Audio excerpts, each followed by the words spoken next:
নমস্কার, morning update নিয়ে আপনাদের সঙ্গে রয়েছি আমি জুনেলার। এই মুহূর্তে চোখ রাখবো যুদ্ধের খবরের দিকে। ইউক্রেনে ফের দুই সাংবাদিকের মৃত্যু। কিভের কাছেই হরিঙ্কায় এক সাংবাদিকের গাড়িতে হামলা চালানো হয়েছে। রুশ হামলায় মৃত্যু, এই নিয়ে দুই সাংবাদিকের, আহত হয়েছেন একজন।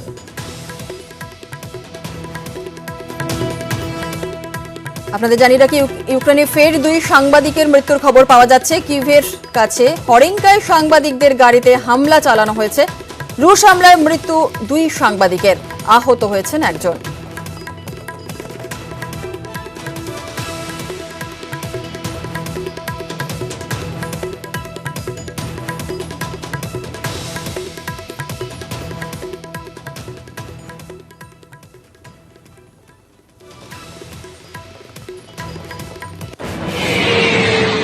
এদিকে ইউক্রেন যুদ্ধে রাশিয়া সুইসাইড ড্রোন, লক্ষ্যবস্তুকে ধ্বংস করতেই সক্ষম এই ড্রোন। নাগরিকদের ওপর সুইসাইড ড্রোনের হামলা, রাশিয়ার বিরুদ্ধে অভিযোগ এমনটাই ইউক্রেনের।